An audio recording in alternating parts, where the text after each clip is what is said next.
여러분 안녕하십니까. 소종섭의 시사쇼 시작하겠습니다. 오늘 예고해드린 대로 곽상원 더불어민주당 의원 모시고 생생토크 하도록 하겠습니다. 최근에 여러 가지 이른바 유튜브 권력에 대해서 문제 제기를 민주당에서 최초로 한 국회의원이라고 봐야 되겠죠. 노무현 전 대통령의 또 사위로도 많이 알려진 분입니다. 좀 자연스럽게 현안 관련해서 얘기 나누도록 하겠습니다. 곽 의원님 바쁘신데 나와주셔서 고맙습니다. 예, 불러주셔서 감사합니다. 곽상원입니다. 반갑습니다. 예. 작년 9월 달에 곽 의원께서 이른바 유튜브 권력의 문제점 이걸 이제 지적을 해서 당시에도 파장이 좀 있었지만 최근에 어쨌든 그런 부분에 대해서 이제 공감대가 좀 많이 커져간 그런 느낌이에요. 그런 문제의식을 좀 강하게 느끼게 된 어떤 계기가 있어요? 아마 그 보통의 정상적인 정치인이라면, 그리고 이제 제가 말씀드렸습니다만 그 가치를 추구하는 정치인이라면 문제를 사실 느끼지 않을 수는 없을 겁니다. 최근 지난 5년간의 정치를 보게 되면 네. 가까이는 지난 국회의원 선거 혹은 그 전 국회의원 선거, 네. 대체로는 그 2020년 국회의원 선거 때부터 본격적으로 두드러지기 시작했던 것으로 보이는데, 네. 그때부터 보시게 되면은 선거 때마다 각 진영이라고 진영하겠습니다. 민주당은 민주당 진영, 국민의힘은 국민의힘 진영에 각 유튜브 채널들이 다 있습니다. 네. 그 거대 채널들이 다 있는데 그 거대 채널에 출연을 하는 것이 선거 운동이 되어버렸고요. 그 채널에 출연할 수 있는 기회를 얻는 것 자체가 사실상 정치력이 되어버렸고, 그 채널에 출연을 해서 내가 어떤 얼굴을 알리고 정치적 식견을 알리고 정치적 행동과 판단을 알리는 것이 정치 행위로 국민들에게 인식이 됐습니다. 그런 과정을 통해서 실제로는 은밀한 많은 거래들이 있었겠죠. 네. 예, 그런 것들을 보면서 정당 정치도 아니고 의회 정치도 아니고 사실상 선거를 좌지우지하거나 기획하는 것들을 보면서 단순히 정치적 모습에 변모하거나 정치적 현상이 변형된 것이 아니라 잘못된 그냥 잘못된 것이 아니라 불법적인 정치행위라고 저는 봤습니다. 네. 그래서 그 이야기를 제가 지난해 9월에 하게 된 것입니다. 하게 된 것인데, 그때만 해도 제가 처음 이야기를 하니까 제가 한 말씀에 대해서 공감하시는 국회의원들 그리고 정치인들은 실제로 많았습니다. 저한테 연락도 오시고 곽 의원님 고맙습니다. 대놓고 당신은 말은 못하면서 어쨌든 제가 말은 못했지만 지금도 거기 전적 동의합니다만 차마 공개적으로 응원을 못 드리겠습니다 라고 하시는 분들이 대부분이었고요. 근데 유튜브 채널들은 얼마나 정치적으로 오만하고 얼마나 국민들을 지금까지 속여왔냐 하면은 우리 정치 채널에 등장하지 않으면 아주 하찮은 정치인으로 취급을 하고 아무것도 하지 않는 정치인이고 아무것도 하지 않는 의원으로 이렇게 홍보를 합니다. 그때 제가 들었던 표현 중에 가장 기억에 남는 표현은 난데없이 등장해가지고 듣보잡이 어느 날 이런 식으로요. 그렇죠. 그렇게 얘기를 하는 거죠. 그러니까 너 같은 사람이 감히 나를 공격해? 이런 것이. 그렇게 유튜브 권력이 특정 정치인을 지목을 하면 그것도 이제 마찬가지로 팬덤 정치라고 할 수 있고 아까 지금 진영 나눈 정치라고 할 수 있는데, 그렇게 이제 본인이 가진 목소리의 힘, 지금 이제 스피커라고 하는 대형 스피커라고 하는데 스피커의 볼륨을 쭉 올리는 거죠. 올려서 특정한 사람을 그냥 띄우거나 아니면 띄울 수도 디스하거나 있고 죽일 수도 있고 그렇게 하는 것이죠. 그러니까 정치가 정치로 작동되는 것이 아니라 그들의 판단에 따른 입으로 긍정 부정으로 나뉘면서 권력화됐다. 실제로 권력화된 것이죠. 권력화됐다. 그것은 잘 아시는 것처럼 그런 유튜브 채널에 등장을 해야 한 정당의 후보가 됩니다. 등장하지 않으면 아무것도 안 하는 사람이기 때문에 식견이 없는 사람이고 능력이 없는 사람이기 때문에 후보가 되지 않습니다. 그때 제가 또 들었던 비난 중에 하나가 아니, 당신도 출연하지 않았냐. 당신도 출연하지 않았냐. 이제 와서 왜 그러냐. 그런 식의. 이런 이런 예의 없고 배은망덕하고 예. 이야기 나온 김에 네네네. 저 출연한 적 있습니다. 네네. 출연한 적이 있는데 제가 분명히 말씀드릴 수 있는 거는 그때 아마 한 2번 출연했는데요. 제가 후보로 확정이 되고 네.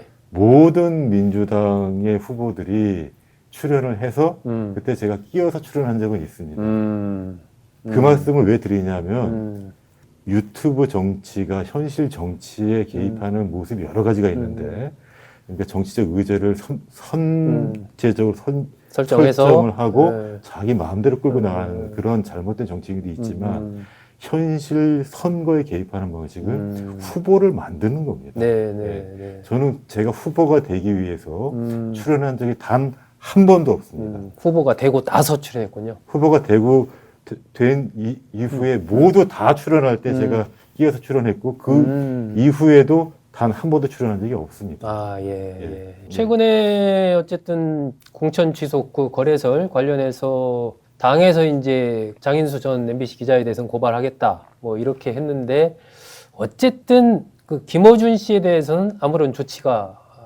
없는 걸로 이렇게 좀 됐고 대상에서 제외돼 가지고 보니까 뭐 지금도 많이 이제 문제제기를 하는 분들이 있던데 곽 의원님은 그 부분에 대해서는 어떻게 생각하시나요? 그러니까 지금 말씀하신 것처럼 김어준 씨가 운영하고 진행하고 기획하는 채널에서 나온 이야기인데 저희 민주당에서 김어준 씨는 빼고 지금 고발을 했죠. 근데 그것이 가지는 상징적인 의미는 있을 겁니다. 근데 실제로 이제 그 사실에 따라서 판단을 해야 되는 것이지 말에 따라서 판단하면 안 되는 것이고요. 또 사실에 따라서 판단을 해야 되는 것이지 친분에 따라서 판단하면 안 되는 것이고요. 또 사실에 따라서 판단을 해야 되는 것이지 그 영향력 때문에 그 영향력이 두려워서라거나 영향력을 이용하기 위해서라거나 판단하면 안 되는 것이죠. 그런데 지금 말씀드린 것처럼 지금 이 김어준 씨의 해명만 있었을 뿐이지 실제로 그분이 어떤 역할을 했는지 공소 취소 거래설과 관련해서 이 공소 취소를 거래했다는 그 방송의 보도 내용과 관련해서 김어준 씨가 어느 정도 관련되어 있는지는 아무런 밝혀진 것이 없습니다. 그렇죠. 밝혀진 것에 따라서 진행을 해야 되는 것인데 혹은 고발이라는 절차는 그런 거를 밝혀보자고 고발하는 것인데 그렇죠. 가장 영향력이 없는 출연자 한 분만 고발을 했다는 것이죠. 좀 그게 이제 과연 제대로 된 조치인지 뭐 제가 말씀드리지 않아도 뭐 국민들이 다 판단하실 겁니다. 공정이라는 거 뭐냐면은 그 어떤 거기 물건이라고 하면 물건을 만드는 전형적인 공정이 있다는 겁니다. 가공하는 거기 절차가 있다는 것이고 그래서 대량으로 우리는 쏟아낸다는 것이거든요. 그렇게 오랫동안 해왔는데 왜 그 뉴스에 대해서만 그 뉴스는 일반적인 뉴스가 아니고 그러니까 그런 뉴스를 만들어내는 공정을 거치지 않았는지 모르겠습니다. 사실 그 모습을 보면서 지금까지 그 유튜브 정치 채널은 언론이라는 이름을 쓰고 뉴스라는 이름을 쓰고 언론 권력만 행사했다는 것을 스스로 자인하는 것이죠. 책임은 안 지려고 하고 권력만 행사. 그렇죠. 영향력만 누리고 책임을 지지 않는 것이죠. 그것이 왜 그러냐면은 사실상의 정치 권력이기 때문에. 저 김어준 씨는 나는 아무 책임 없다. 뭐 걸면 무고로 걸겠다. 이렇게 강하게 얘기를 했고 오늘 또 정청래 대표가 어쨌든 출연을 해서 공수처 법안 또 중수청 법안 관련된 이걸 쭉 설명을 했단 말이에요. 이게 최근의 흐름 속에서 뭐 강두구 최고위나 이런 분은 불러도 안 가겠다 얘기를 하고 그러니까 이것도 이 같은 민주당 아니지만 그 대응이 참 여러 개 갈리는 것 같다. 이런 현상을 또 어떻게 봐야 될까? 특히 정청래 대표 출연하고 이런 부분들. 제가 그 유튜브 정치 권력을 처음 비판하니까 어떤 국회의원께서 이렇게 말씀하시더라고요. 아니 그렇게 영향력 있는 채널에 나가서 정치권의 동향을 알리는 게 뭐가 잘못됐냐. 제가 언제 그게 잘못됐다고 했나요? 근데 그것만이 정치가 아니라고 한 것이고 그 특정 정치 채널에 공적인 정당이 복속하는 것이 잘못됐다고 말씀을 드리는 것이죠. 네. 그러니까 지금 저희 더불어민주당은 지금 집권 여당입니다. 집권 여당은 당원들을 상대로 네. 정치를 하는 것이고 그리고 국민을 상대로 보고를 하는 것입니다. 그런데 지금 일단의 모습은 네. 당 대표께서 어떤 하나의 정치 채널에 정치권의 소식, 정치권의 정치적 결과물을 보고하는 형태로 된 것이죠. 그러면 국민들은 그 모습을 어떻게 보겠습니까? 아, 민주당은 그 정치 채널의 하부기관으로 오인할 수도 있습니다. 네. 그리고 또 많은 경우에는 그 정치 채널이 그 정치 채널에서 네. 그리고 그 정치 채널이 한 이야기들이 정치 의제로 되어왔기 때문에 그런 경향이 좀 더 국민들께 짙게 보일 수가 있겠죠. 아. 예. 이게 사실은 좀 큰 문제라고 네. 봅니다. 근데 그것은 이제 많은 국회의원님들이 비로소 이제 좀 그래도 용기를 좀 내셔서 말씀을 하시는 거죠. 근데 왜 용기를 내셨겠습니까?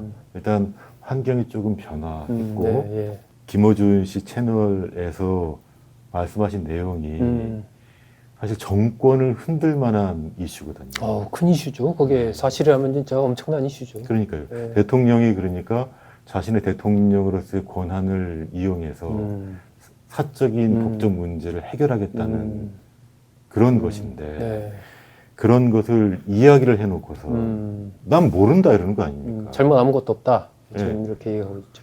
나 잘못했다고 하는 사람은 무고죄로 처벌받을 줄 알아라 라고 국민을 협박하는 거지 않습니까? 자, 근데 거기서 또 보셔야 될 것이 뭐냐면은 만약에 그 동일한 이야기를 한 것이 네. 그 김어준으로 상징되는 대형 정치 유튜버가 아니었다면 네. 이렇게 많이 알려졌거나 회자됐거나 많은 국회의원들이 반응을 했겠습니까?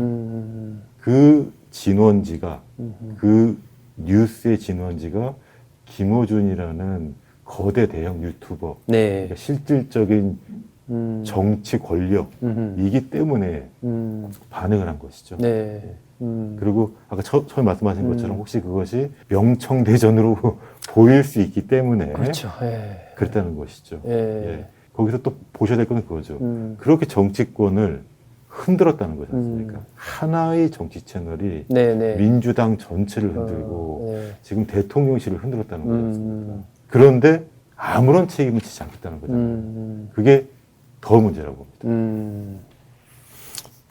정청래 대표가 출연한 것도 그렇게 좋은 모습은 아니다 이렇게 보시는군요. 지금 시점에서. 그러니까 저는 어떻게 보냐면요. 네. 예, 이것은 그냥 제 견해입니다. 네네. 예, 그냥 과견이 견해죠. 불과 얼마 전까지 그 김어준 씨가 운영하는 그 뉴스공장 채널에 당 대표만 나가신 건 아니고요. 네. 뭐 총리도 나가시고, 맞아요. 예. 네. 예. 뭐 청와대 또 뭐 비서실장도 분들도 많이 나가시고, 나가고. 예. 예. 심지어는 전직 대통령도 나가시고, 예. 예. 예. 그것이 국민들에게 어떤 모습으로 보이겠습니까? 그러니까 마치 그분들이 자신의 정치적 성과를 그 특정 정치 유튜버에게 보고하는 형식으로 보일 겁니다. 네, 특히나 그 지난해 있었던 일 같은데 대통령과 형 동생하는 모습을 보면서 저는 아주 큰 충격을 받았습니다. 아, 예. 그것은 국민들에게 저는 정치적 예의가 아니라고 봅니다.